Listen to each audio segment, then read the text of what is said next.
Però permettetemi intanto di ringraziare voi tutti per questa bellissima opportunità, un'esperienza, grazie alla Fondazione Feltrinelli e un confronto anche attivo, proficuo, consapevole, che ha portato a uno studio, un'attenzione, una conoscenza e una cultura su un'area che va di molto sempre più rafforzata e percepita anche al di fuori naturalmente di qui, grazie al nostro contributo comune. Quindi buon proseguimento e a presto risentirci su questi luoghi, in questi luoghi e su questi temi. Grazie molte, Lucia. Grazie a voi.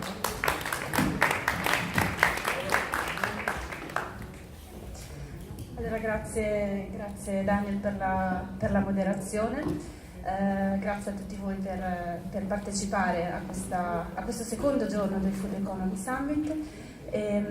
Siamo quasi giunti alla conclusione di questa 2 giorni in cui appunto abbiamo affrontato da vari punti di vista il tema della sostenibilità e dell'innovazione all'interno del settore agroalimentare. Adesso io sono qui per introdurre molto brevemente, perché poi voglio lasciarle la parola alla professoressa Molly Anderson. Per il suo intervento è prevista una traduzione simultanea in inglese, qualora vi servisse vi invito a recuperare le cuffie in fondo alla sala. Come vi dicevo, stiamo per arrivare alla conclusione di questo evento, di questa iniziativa in cui abbiamo capito, analizzato e discusso quanto il settore agroalimentare in realtà interessi attori di varia natura. Potremmo quasi dire che stiamo ragionando unendo DNA istituzionali molto diversi, stiamo creando forse una specie di OGM, diciamo, istituzionale. Abbiamo attori del privato che hanno raccontato le loro iniziative, abbiamo attori pubblici, società civile, quindi ci sono vari attori con varie nature. In questo senso, quindi, l'abbiamo visto stamattina, non soltanto l'affiliazione, quindi l'appartenenza ad una o all'altra delle varie compagini rappresentate è indicativa di uno sforzo che deve essere fatto insieme verso la sostenibilità, ma anche gli spazi hanno giocato la loro parte. Stamattina abbiamo visto il ruolo delle città, quindi degli spazi urbani, nel creare delle possibilità per fare delle sperimentazioni, quindi le città, gli ambienti urbani, gli ambienti rurali, al contrario, come spazi, come ambienti appunto per testare soluzioni innovative. Da qui deriva quindi il food, il settore agroalimentare, come una specie di prisma davvero progettuale attraverso cui definire, riflettere varie e possibili soluzioni. Ovviamente tutte queste soluzioni ci portano a immaginare una strategia complessa. Complessa non necessariamente significa confusa o significa negativamente complicata. La complessità è la chiave della modernità, della contemporaneità, soprattutto quando vogliamo affrontare tematiche come quelle appunto della sostenibilità, dell'innovazione applicata al settore appunto agroalimentare. Ed in questo senso appare ancora più importante il ruolo delle politiche che devono essere in grado di tradurre anche per attori che non sono necessariamente degli esperti del settore che cosa significhi davvero muoversi verso un percorso di sostenibilità ambientale, sociale e anche, abbiamo visto, economica, perché non si devono scindere queste 3 dimensioni. Quindi c'è una responsabilità nel rendere più accessibili questi contenuti, nel far conoscere delle buone pratiche, e noi oggi come Fondazione Feltrinelli abbiamo provato a fare questo, quindi a dare voce, a dare spazio a questi esempi virtuosi. Ed infine c'è anche la necessità di continuare a raccontare, quindi di non concentrarsi, non focalizzarsi solo in certi periodi dell'anno nel raccontare questi temi, ma di continuare, di renderli davvero una costante nel dibattito e nel dialogo sulla sostenibilità. La prossima speaker, che adesso annuncio, ha dedicato la sua vita accademica proprio a questo, cioè alla creazione di strategie multiattoriali per la concretizzazione di progetti di sostenibilità. È un'esperta di sistemi alimentari, di sicurezza alimentare, di resilienza e insegna al Middlebury College in Vermont, è una referente dell'International Panel of Experts on Sustainable Food Systems e collabora anche con varie agenzie governative, con realtà della società civile sia a livello statunitense che internazionale, quindi ha davvero una visione, uno scenario particolarmente integrato nel raccontare la sua esperienza e illustrare a noi oggi come tenere insieme questi attori di DNA diversi, in spazi diversi, cercando appunto di accompagnare tutte le comunità verso questo percorso di sostenibilità ambientale. Siamo quindi molto felici di dare il benvenuto alla professoressa Molly Anderson, che invito a salire sul palco e ad accogliere con un applauso.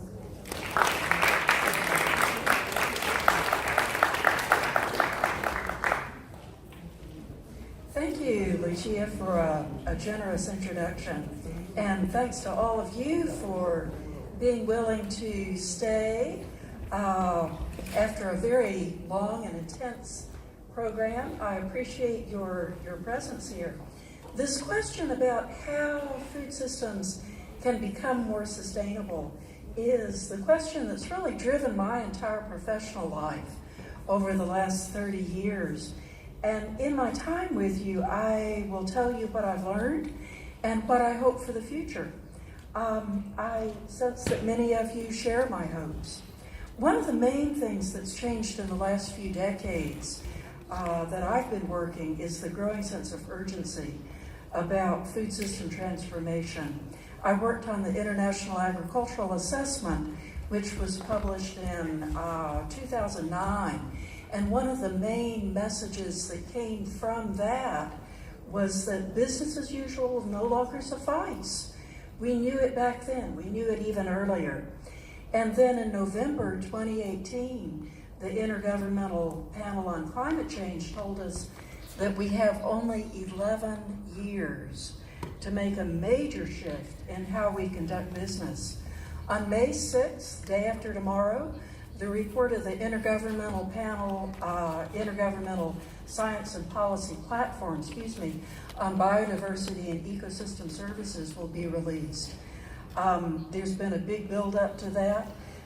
All of these reports were prepared by hundreds of scientists from around the world, and they all have recognized that land use transformation and food system practices are major causes of climatic and ecosystem collapse. At the same time that we have a better understanding of the urgent need to make changes in our food system, we have some new tools and knowledge to help. I'll emphasize 3 innovations in my time with you today: the growth of true cost accounting, agroecology, and democratic food system governance, all things that I've been involved with in one way or another. All 3 of these innovations require collaboration across different sectors of society to enact the transformations that we need. So let me start with the current status of the food system and its true costs. First of all, our food system isn't doing what it should in its most fundamental role. It should be providing healthy food for everyone through sustainable practices at every stage that provide decent livelihoods for producers, fishers, farmers, and others who are working in the entire food system, from seed to sewer. It also should be providing space for people to have voice, to participate in governance. But none of this is happening. And that's why I say a transformation is in order. Not just a little bit of tweaking, but a major transformation. I want to get to solutions and not dwell on problems, but just to make sure that we're all on the same page and share that sense of urgency that I feel as a really compelling drive now. I want to mention the problems that I think are most critical. First of all, we have exceeded our planetary boundaries through human actions, including agriculture and food system practices. Many of these places on the diagram, this diagram is a rework of a diagram that was first produced by Johan Rockström from the Stockholm Resilience Center. Will Stefan and a whole slew of collaborators revised this chart, And if you look, the areas where we're moving into the red are areas that have been strongly influenced by agriculture, upsetting the nutrient cycles, nitrogen and phosphorus, mainly through excessive fertilization, and eradicating biodiversity at a really frightening pace. We have entered the Anthropocene, which was a term coined by Eugener Stürmer and publicized by Paul Crutzen. The Anthropocene is basically the time in which human action is detectable over the whole planet. There's no place on Earth where human influence has not extended. Industrialized food systems in particular are degrading the planet and human communities.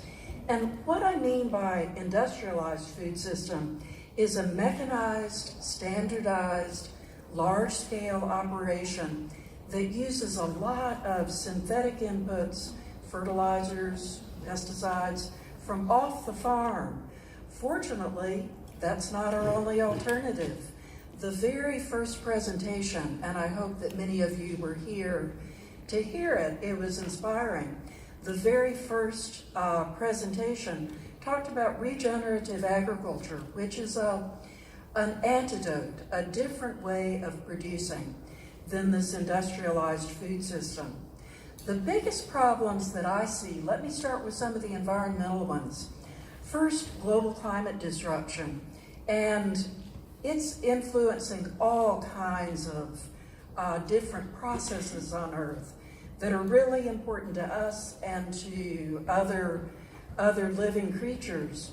The estimates of the amount of greenhouse gas emissions that come from agriculture are going up.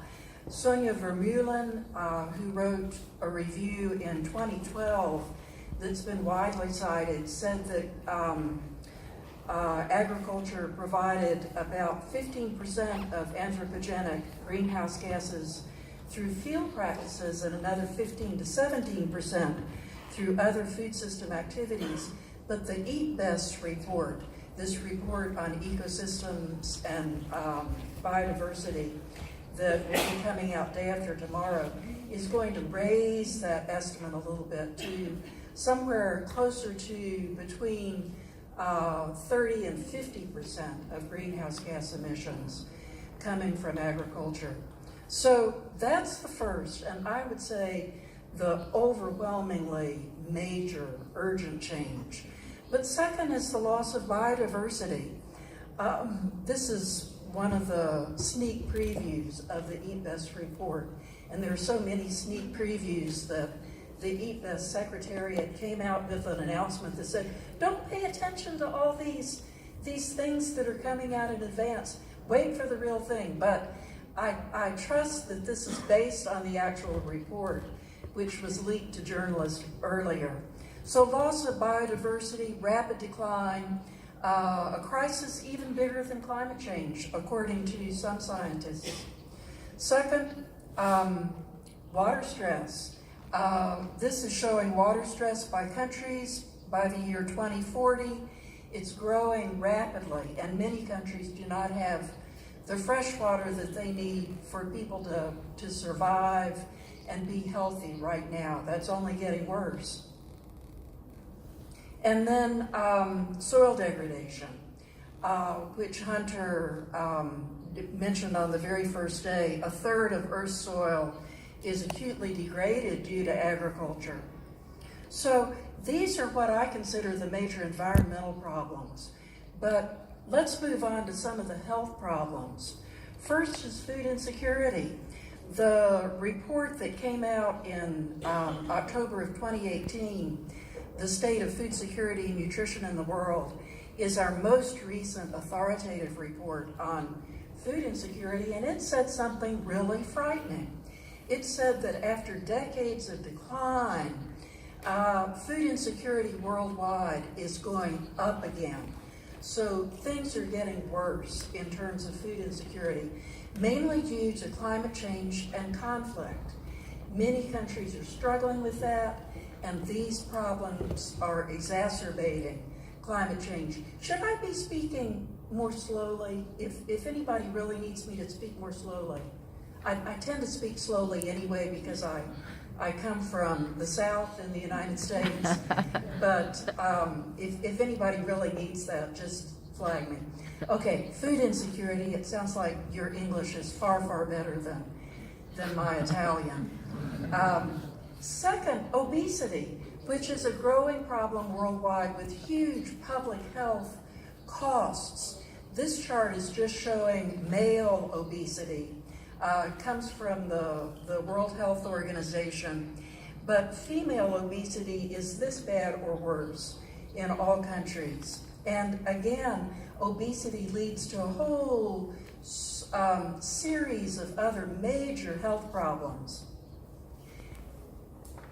And then the way that we are producing livestock in particular is contributing to antimicrobial resistance, which the World Health Organization is saying is a crisis equivalent to climate change, because many of the antibiotics on which we absolutely depend are becoming worthless in the face of these resistant microorganisms, with new ones appearing week by week. It really is preventing our ability to treat diseases. So in addition to these health problems, we see several sociocultural problems also. The hollowing out of rural communities as young people leave for the cities. I talked to people in rural areas in northeastern Italy who complained about this. It's happening in the United States too. Young people don't want to stay on farms because their prospects of having a decent income are not good in the current market. That means we have an aging farm population and we're losing essential farming knowledge. This also contributes to a loss of culture and food traditions, which is incredibly important in a place like Italy that has brought us many of our really important food traditions, newer food traditions too, like slow food. We're also seeing a failure of democracy worldwide that has allowed corporate concentration.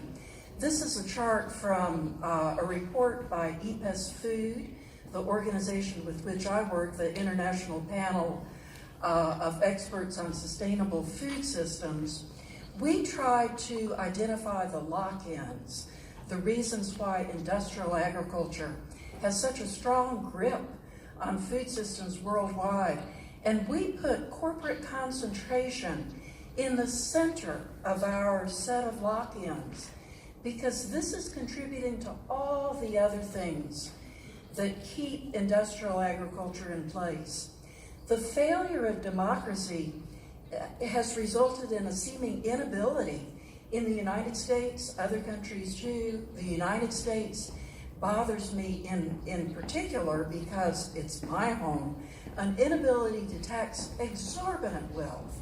People who are obscenely wealthy, yet are not paying taxes. We would have plenty of money to deal with worldwide problems, including food insecurity, if wealthy people were taxed adequately. We're also seeing, as democracy declines, the rise of authoritarian regimes worldwide, which are instilling greater fear in people instead of a desire to cooperate and to reach out across borders, literal borders of countries, but also the borders between cultures and between understandings, so that we could be working together instead of working in opposition to each other. Science has a little bit of responsibility here for these problems.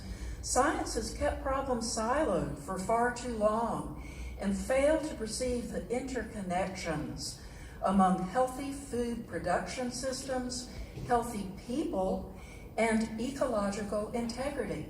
We should be looking at all three of these as just linked inextricably, but the connections are only becoming clear now.